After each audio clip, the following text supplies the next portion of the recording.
The alchemist part 2। दोस्तों, इससे पहले मैंने आपको कहानी सुनाई थी कि सैंटियागो उस पाम रीडर औरत के पास जाकर अपना हाथ दिखाकर उससे अपने सपने के बारे में पूछता है। चलिए अब आगे की कहानी सुनते हैं। वो पुस्तक पढ़ने लगा जो उसने खरीदी थी। पहले ही पन्ने पर उसने एक अंतिम संस्कार का वर्णन किया गया था और जो लोग उस अंतिम संस्कार में शामिल थे उनके नामों का उच्चारण करना मुश्किल था। उसने सोचा, अगर वह कभी कोई पुस्तक लिखेगा तो एक वक्त में एक ही व्यक्ति का वर्णन करेगा ताकि पाठकों को ढेर सारे लोगों के नाम याद न रखना पड़े। जब वह अंततः उस चीज पर ध्यान एकाग्र कर सका जो वह पढ़ रहा था तो उसे पुस्तक ज्यादा बेहतर लगने लगी।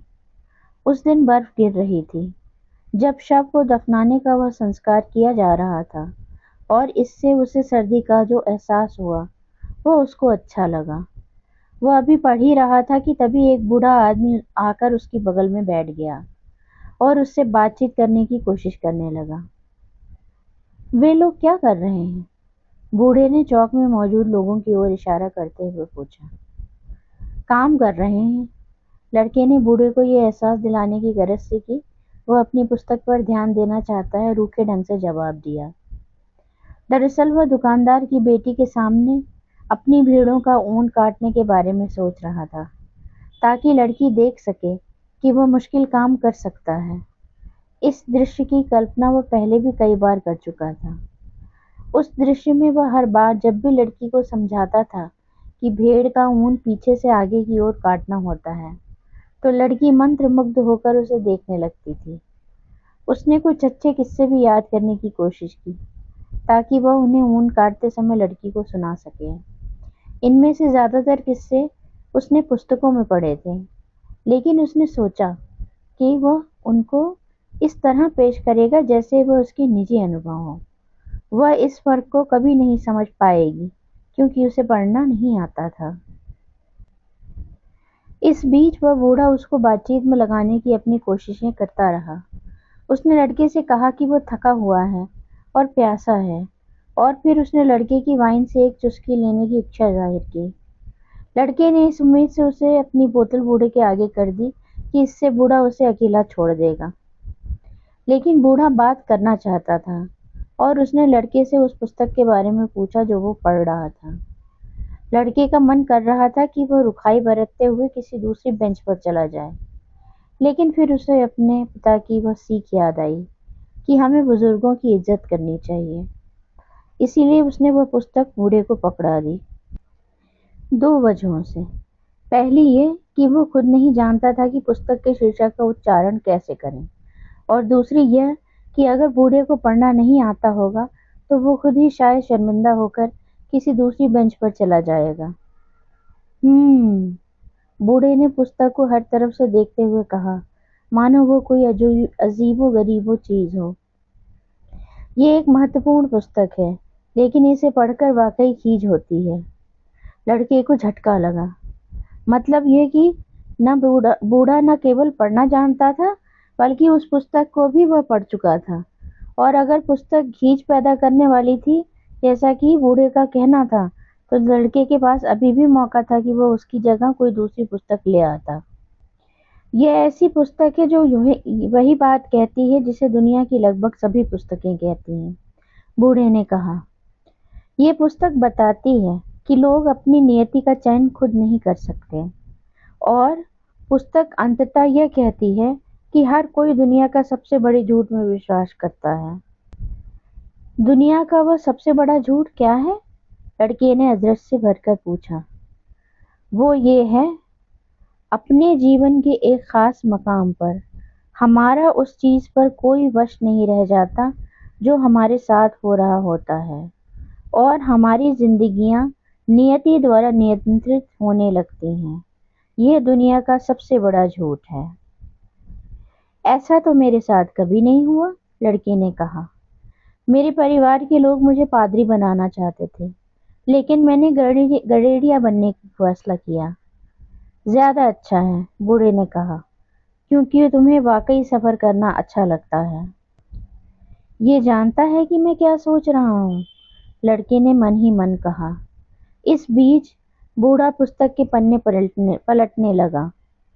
लगता था जैसे पुस्तक वापस करने का उसका कोई इरादा न हो। लड़के ने ध्यान दिया कि बूढ़े की पोशाक विचित्र सी थी। वह किसी अरबी की तरह लगता था, जिनकी मौजूदगी इन इलाकों में असामान्य बात नहीं थी। अफ्रीका टेरिफा से कुछ ही घंटों की दूरी पर था। आपको नाव से सकरी खाड़ी को पार करने भर की जरूरत थी। अरबी इस शहर से अक्सर दिखाई दे दिए जाते थे, खरीदारी करते हुए और दिन में कई बार अपनी विचित्र सी प्रार्थनाएं करते हुए। आप कहाँ के रहने वाले हैं? लड़के ने पूछा। बहुत सी जगहों का। बहुत सी जगहों का तो कोई नहीं हो सकता, लड़के ने कहा। मैं एक गड़ेड़िया हूँ और मैं बहुत सी जगहों पर गया हूँ, लेकिन मैं हूँ तो एक ही जगह का रहने वाला। वह शहर एक प्राचीन किले के पास है। मेरा जन्म वहीं हुआ था।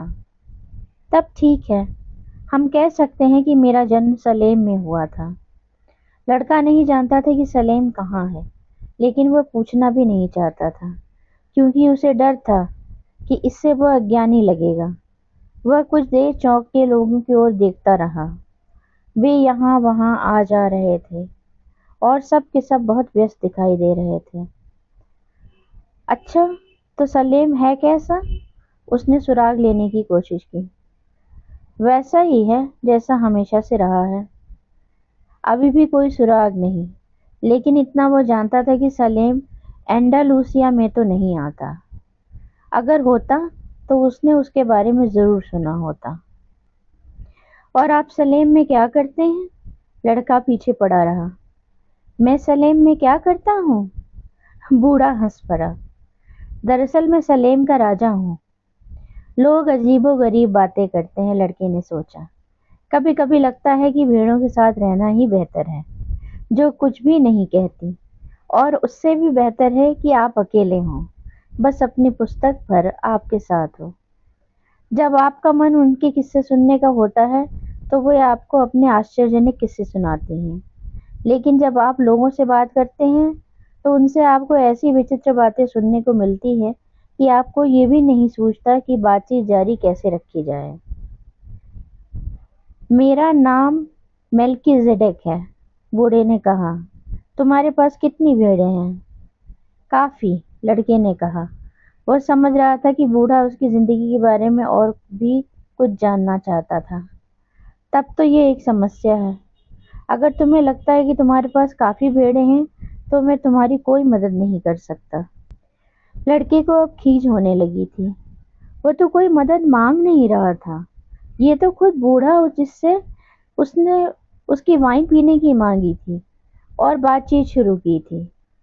मुझे मेरी पुस्तक दीजिए, लड़के ने कहा। मुझे जाना है, अपनी भेड़ों को इकट्ठा करके आगे की यात्रा पर निकलना है। बूढ़े ने कहा, मुझे अपनी भेड़ों का 10वां हिस्सा दे दो, तो मैं तुम्हें बताऊंगा कि तुम छुपे हुए खजाने को कैसे हासिल कर सकते हो। लड़के को अपना ख्वाब याद आया और सहसा सारी स्थिति उसके सामने साफ हो गई। बुढ़िया ने उससे कोई पैसे नहीं लिए थे, लेकिन ये बूढ़ा, जो मुमकिन है उसका पति हो, कोई ऐसा तरीका खोज रहा है कि वह एक ऐसी चीज के बारे में जानकारी देने के बदले ज्यादा पैसे ऐंठ सके जिसका वजूद भी न हो। ये बूढ़ा भी शायद जिप्सी है। लेकिन इससे पहले कि लड़का कुछ कह पाता, बूढ़े ने लकड़ी का एक टुकड़ा उठाया और चौक के फर्श की रेत पर उससे कुछ लिखने लगा। उसकी छाती से कोई चीज इतनी तेजी से चमकी कि पल भर को लड़के की आंखें चौंधिया गईं। बूढ़े ने उस चीज को इतनी फुर्ती से अपने लबादे से ढक लिया कि उसकी उम्र को देखते हुए वैसी फुर्ती का अंदाजा नहीं लगाया जा सकता था। जब लड़का फिर से देख पाने की स्थिति में आया तो उसने वो पढ़ा जो बूढ़े ने रेत पर लिखा था। उस छोटे से शहर के चौक की रेत पर लड़के ने अपने पिता, अपनी माँ और अपनी पाठशाला के नाम लिखे देखे। वहां उसने दुकानदार की लड़की का वह नाम भी पढ़ा जो वो खुद नहीं जानता था, और ऐसा और भी कुछ पढ़ा जिसके बारे में उसने कभी किसी को बताया ही नहीं था। मैं सलेम का राजा हूँ, बूढ़े ने कहा था। आखिर एक राजा किसी गडेरिये से बात क्यों करेगा? लड़के ने विस्मय और संकोच के साथ पूछा। बहुत सी वजहें हैं, लेकिन फिलहाल सबसे महत्वपूर्ण वजह यह है कि तुम अपनी नीति को खोजने में कामयाब रहे हो। लड़का नहीं जानता था कि व्यक्ति की नियति क्या होती है, वही जो तुम हमेशा से पाना चाहते रहे हो। अपनी जवानी में हर कोई जानता है कि उसकी नियति क्या है। उनकी जिंदगी के उस मुकाम पर सब कुछ साफ होता है और सब कुछ मुमकिन होता है। वे सपने देखने से डरते नहीं हैं और ना ही उस पर चीज की लालसा करने से डरते हैं जिसे वो अपनी जिंदगी में घटित होते देखना चाहते हैं। लेकिन जैसे जैसे समय बीतता जाता है, कोई रहस्यमय शक्ति उनके मन में ये विश्वास जमाना शुरू कर देती है कि अपनी नियति को पा पाना उनके लिए असंभव है। बूढ़े ने जो कुछ भी कहा था, उसमें से कोई भी बात लड़के के खास पल्ले नहीं पड़ी थी, लेकिन वह उस रहस्यमय शक्ति के बारे में जरूर जानना चाहता था। जब वह सौदागर की लड़की को उसके बारे में बताएगा, तो वह बहुत प्रभावित होगी। ये शक्ति लगती तो नकारात्मक है, लेकिन दरअसल वह तुम्हें अपनी नियति तक पहुंचाने का रास्ता दिखाती है। वह तुम्हारे उत्साह और तुम्हारे संकल्प को मजबूत करती है, क्योंकि इस पृथ्वी का एक ही महान सत्य है, तुम जो भी कोई हो या तुम जो भी कुछ करते हो, जब तुम वास्तव में कुछ पाना चाहते हो, तो इसलिए चाहते हो क्योंकि यह इच्छा इस कायनात की रूह से जन्मी होती है। उसे हासिल करना इस पृथ्वी पर तुम्हारा मुहिम है। चाहे वो इच्छा यात्रा करने की ही क्यों न हो, या कपड़ों के किसी व्यापारी की लड़की से शादी करने की ही क्यों न हो, हाँ, या खजाने की खोज की ही क्यों न हो, इस कायनात की रूह लोगों के सुख से अपना पोषण प्राप्त करती है और उनके दुख, द्वेष और ईर्ष्या से भी। अपनी नियति को हासिल कर लेना ही व्यक्ति की एकमात्र वास्तविक जिम्मेदारी है। सभी बातें एक जैसी हैं, और जब आप कुछ चाहते हैं तो उसे हासिल करने में सारा संसार एकजुट होकर आपकी मदद करने लगता है। कुछ देर वे दोनों खामोश होकर चौक और वहां शहर के लोगों की गतिविधियां देखते रहे। फिर बूढ़े ने नए सिरे से बातचीत की पहल की। तुम भेड़ें क्यों चराते हो? क्योंकि मुझे यात्रा करना अच्छा लगता है। बूढ़े ने डबल रोटी बेचने वाले एक आदमी की ओर इशारा किया, जो चौक के एक सिरे पर अपनी दुकान में खड़ा था। वह आदमी भी अपने बचपन में यात्राएं करना चाहता था, लेकिन उसने अपनी बेकरी खोलकर कुछ पैसा जमा करने का फैसला किया। उसका इरादा है कि जब वह बूढ़ा हो जाएगा तो 1 महीना अफ्रीका में गुजारेगा। उसे कभी इस बात का एहसास नहीं हुआ कि लोग चाहें तो अपनी जिंदगी के किसी भी मकाम पर वो कर सकते हैं जिसका वो ख्वाब देखते हैं। उसे गठरिया बनने का फैसला करना चाहिए था, लड़के ने कहा। हाँ, उसने इस बारे में सोचा था, बूढ़े ने कहा, लेकिन बेकरी वालों की अहमियत गठरिया से ज्यादा होती है। बेकरी वालों के अपने घर होते हैं, जबकि गठरिये खुले में सोते हैं। माँ बाप अपने बच्चों की शादी गठरियों की बजाय बेकरी वालों से ही करना बेहतर समझेंगे। लड़के के मन में दुकानदार की बेटी का ख्याल आया तो उसके दिल में एक हूक उठी। उस लड़की के शहर में निश्चय ही कोई बेकर होगा। बूढ़े ने बात जारी रखी। अंततः गठरिया और बेकरों के बारे में लोगों के ख्याल उनकी अपनी नियति से ज्यादा अहम हो जाते हैं। बूढ़े ने पुस्तक के पन्ने पलटे और अचानक एक पन्ने पर रुककर वह उसे पढ़ने लगा। लड़के ने पहले तो इंतजार किया, लेकिन फिर उसने बूढ़े को ठीक उसी तरह टोक दिया जैसे बूढ़े ने उसे टोक दिया था। आप मुझसे यह सब कुछ क्यों कह रहे हैं? क्योंकि तुम अपनी नियति को हासिल करने की कोशिश कर रहे हो, और तुम उस मकाम पर हो जब तुम यह सारी कोशिश रोक सकते हो, और इसी मकाम पर आप अचानक प्रकट हो जाते हैं। हमेशा इसी तरह नहीं होता, लेकिन हाँ, मैं किसी न किसी रूप में प्रकट जरूर होता हूँ। कभी कभी मैं किसी समाधान या एक अच्छी सूझ की शक्ल में प्रकट होता हूँ, कभी किसी निर्णायक क्षण में स्थितियों को आसान बना देता हूँ, और भी कुछ मैं करता हूँ। लेकिन ज़्यादातर मामलों में लोगों को इस बात का एहसास ही नहीं होता कि मैंने उनके लिए कुछ किया है। बूढ़े ने बताया कि पिछले हफ्ते उसे मजबूर होकर एक खनिक खदान खोदने वाले के सामने प्रकट होना पड़ा था और एक पत्थर की शक्ल अख्तियार करनी पड़ी थी। उस खनिक ने पन्ना को खोद निकालने की खातिर सब कुछ त्याग दिया था। 5 साल तक वह एक नदी पर काम करता रहा था और उसने पन्ना की तलाश में उस नदी के हजारों पत्थरों को उलट-पलट डाला था। वह खनिक अपनी सारी कोशिशों को ठीक उस वक्त छोड़ने वाला था जब, अगर वह मात्र एक और पत्थर को जांचता, तो उसे उसका पन्ना मिल गया होता। चूंकि वह खनिक अपनी नियति की खातिर हर चीज की कुर्बानी दे चुका था, इसलिए बूढ़े ने उसमें भागीदारी करने का फैसला किया। उसने खुद को एक पत्थर में बदल लिया जो लुढ़कता हुआ उस खनिक के पैर के पास तक चला गया।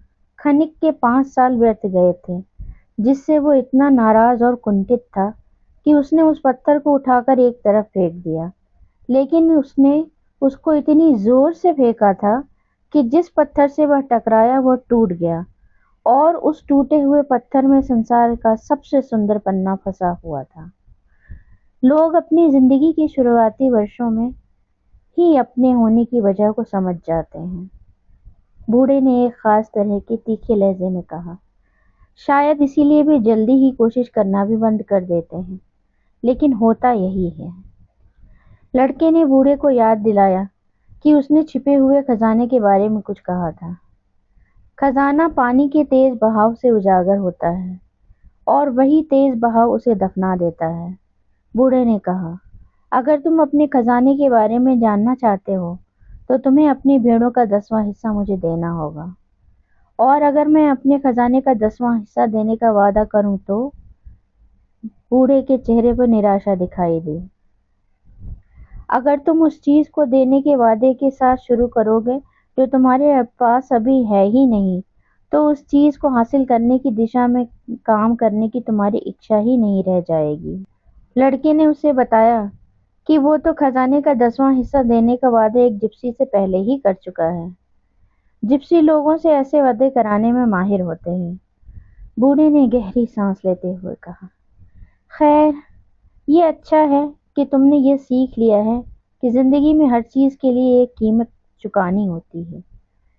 यही तो वो चीज है जो प्रकाश के लिए योद्धा, वॉरियर्स ऑफ द लाइट, सिखाने की कोशिश करते हैं।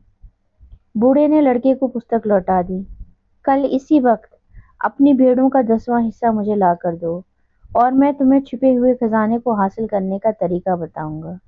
Good afternoon. और वह चौक के कोने में कहीं गायब हो गया। लड़का फिर से अपनी पुस्तक पढ़ने लगा, लेकिन अब उसका मन नहीं लग रहा था।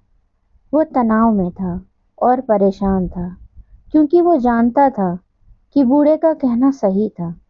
वो बेकरी गया जहां से उसने ब्रेड खरीदी और सोचता रहा कि इस बूढ़े ने इस बेकर के बारे में जो कुछ कहा था वो उसे बताए या ना बताए।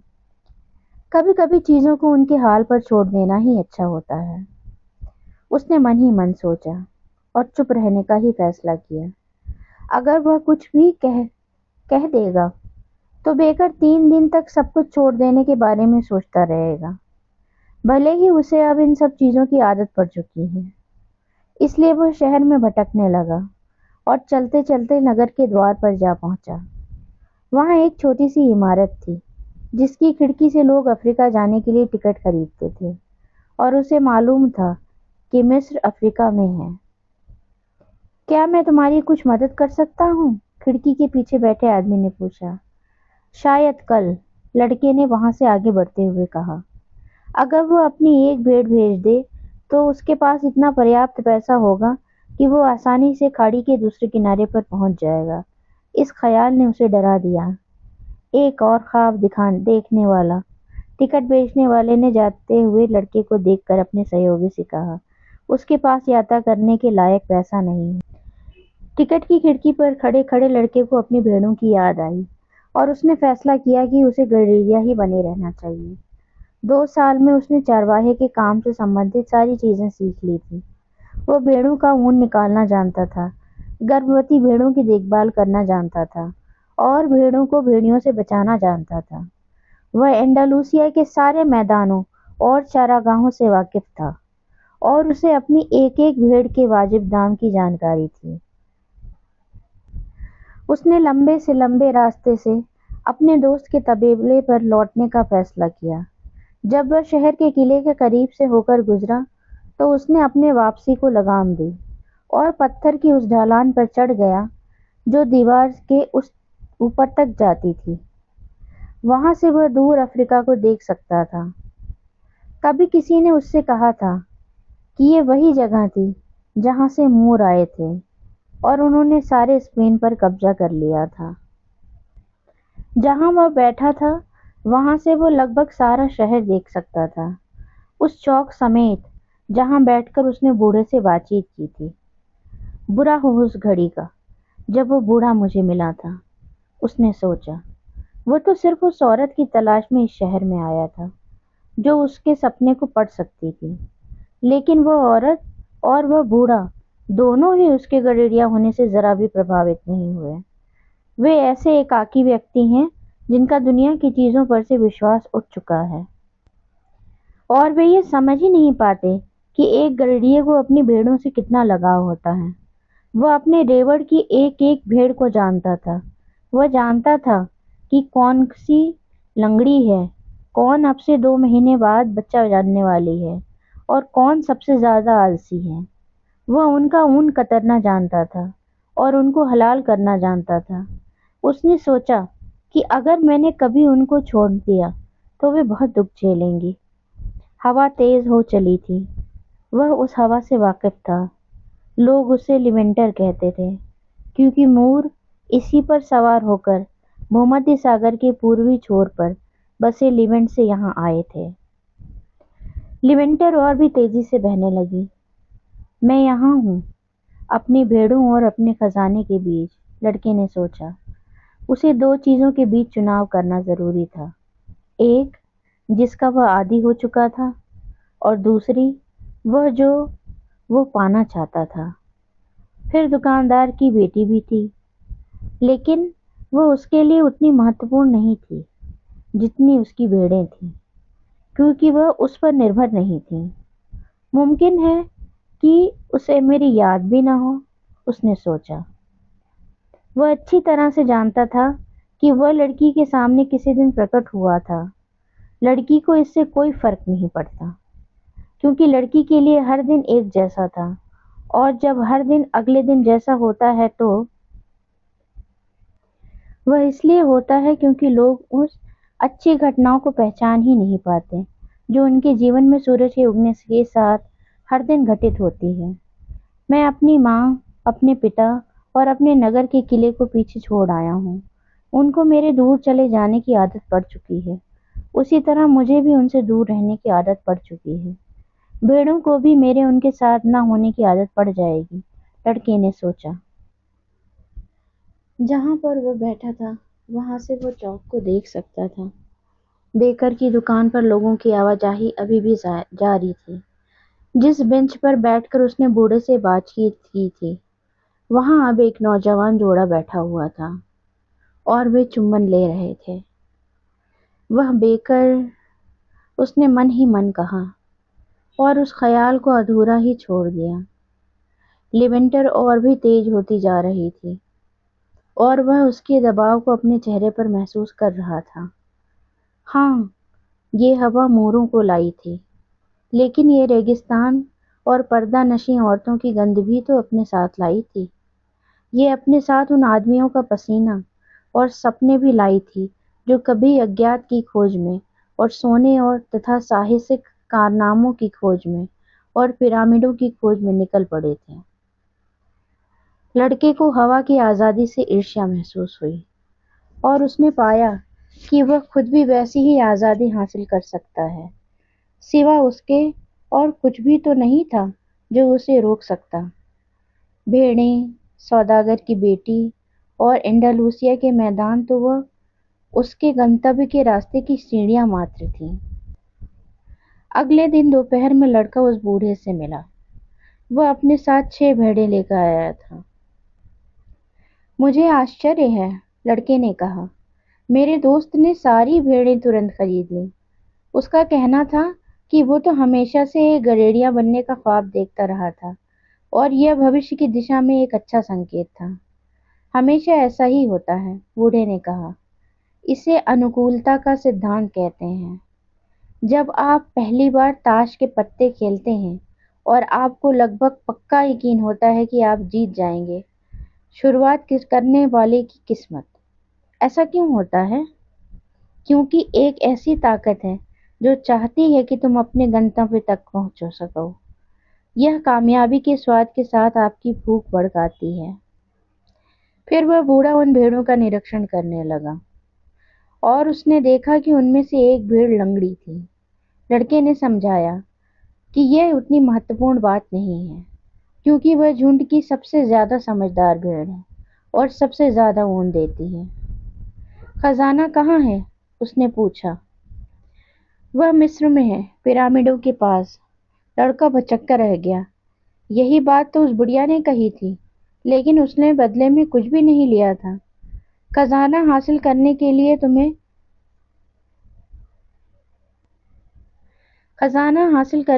तुम्हें भविष्य सूचक संकेतों का अनुसरण करना होगा। परमेश्वर ने हर किसी के लिए एक मार्ग तय किया हुआ है। तुम्हें सिर्फ उन भविष्य सूचक संकेतों को पढ़ना होगा जो उसने तुम्हारे लिए छोड़े हुए हैं। लड़का कोई जवाब दे पाता इसके पहले ही एक तितली उसके और बूढ़े के बीच आकर फड़फड़ाने लगी। उसे एक बात याद आई जो एक बार उसके दादा ने उससे कही थी।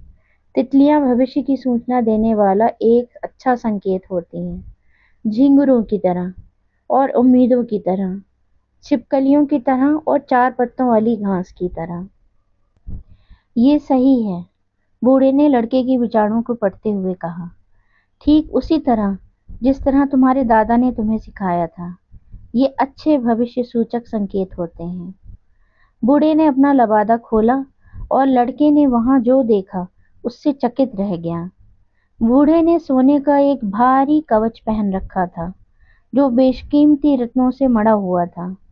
लड़के ने उस चौंधिया देने वाली चमक को याद किया जो उसने एक दिन पहले देखी थी। वह वास्तव में एक राजा था। उसने चोरों से बचने के लिए ही छद्म वेश धारण कर रखा होगा। ये लो, बूढ़े ने कवच के बीच से एक काला और एक सफेद रत्न निकालकर उसे देते हुए कहा। इन्हें उरिम और थुम्मिम के नाम से जानते हैं। काले का अर्थ है हाँ और सफेद का अर्थ है नहीं। जब तुम्हें भविष्य सूचक संकेतों को पढ़ने में मुश्किल पेश आएगी तो ये उनको पढ़ने में तुम्हारी मदद करेंगे। सवाल हमेशा इस तरह करना जिसका जवाब हाँ या नहीं में हो। लेकिन अगर मुमकिन हो तो अपने फैसले खुद ही लेना। खजाना पिरामिड पर है, ये बात तुम्हें मालूम ही है, लेकिन मुझे तुम्हें 6 भेड़ों को भुगतान करने का आग्रह इसलिए करना पड़ा क्योंकि मैंने फैसला लेने में तुम्हारी मदद की थी। लड़के ने वे रत्न अपने थैले में रख लिए। उसके बाद से उसे अपने फैसले खुद लेने थे। हर चीज का सामना करते समय ये कभी मत भूलना कि वह वही एक चीज है और कुछ नहीं है। और भविष्य सूचक संकेतों की भाषा कभी मत भूलना। और हाँ, अपने गंतव्य का अनुसरण करना तब तक मत भूलना जब तक उस तक पहुंच न जाओ। आज की कहानी यहीं पे समाप्त करते हैं। अगली कहानी फिर आपके पास लिए लेकर आऊंगी, अगला पार्ट। तब तक के लिए गुड बाय।